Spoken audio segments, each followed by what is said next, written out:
We chat to up-and-coming talented musician Jeffrey Mahachi about his love for creating music and how it can be your lifeline. Jeffrey, welcome to the show. Hi, how are you? I'm doing so well this Friday. You know, it's all about music and, you know, we want to ease our way into the weekend quite well. I love the fact that we're highlighting not only your talent, but so many musicians on the show, just like you. But your genre is kind of interesting to me. You've got this cool mix of like pop, reggae and soul. So I have to find out from you, who and what inspires you to create? I think the fact that in this generation, you can create anything because you're no longer limited to just like contemporary instruments. Yeah. So no longer just like a drum kit by itself or just electric guitar by itself or bass by itself. You've got a whole symphony of sounds that we as a generation were fortunate with as compared to like when music was starting off and you had selective genres like this is solely jazz, this is solely rock, this is solely pop, this is solely hip hop. Now you can fuse them all if that's your taste. I love the fact that I can take reggae and elements from like Bob Marley or take funk, like elements from James Brown or, you know, some of these new artists like Tom Misch and FKJ. I can throw in elements, all of that, and then still have my Mahachi flavor and put that into one genre. And it's, you know, you can really have fun with whatever song you have. Like one song's kind of reggae for me and then the other song's more hip hop and the other song's just more, you know, contemporary. Now, I have to also say, I love a king who invests in his craft. You've got a full-on home studio setup that allows you to create whenever you feel moved to. So what other instruments do you play? Speaking about instruments, and you know, the setup around you, what motivated you to take matters into your own hands and just make this incredible building? I firstly started off with my love, drums.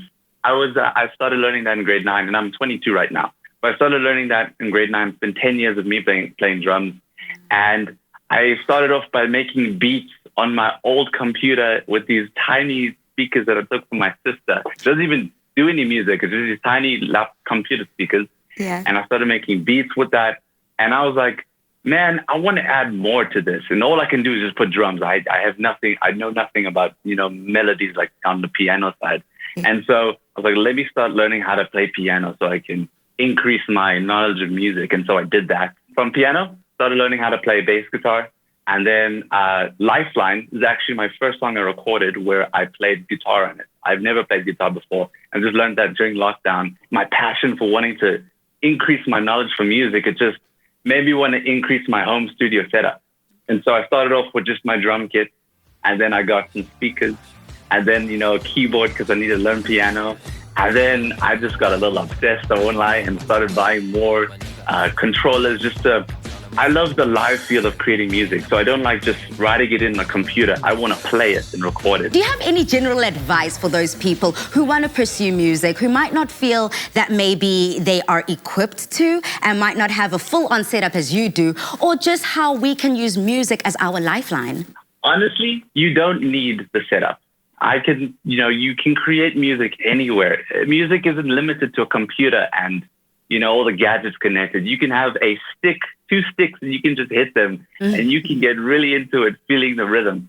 So don't feel like you need to submit to what is there, like having a studio set up. You need to have the equipment to create music. Because I was creating music before I had this setup set up. I really love that you brought out that Lifeline as like a lifeline. I didn't even see it that way when I created it.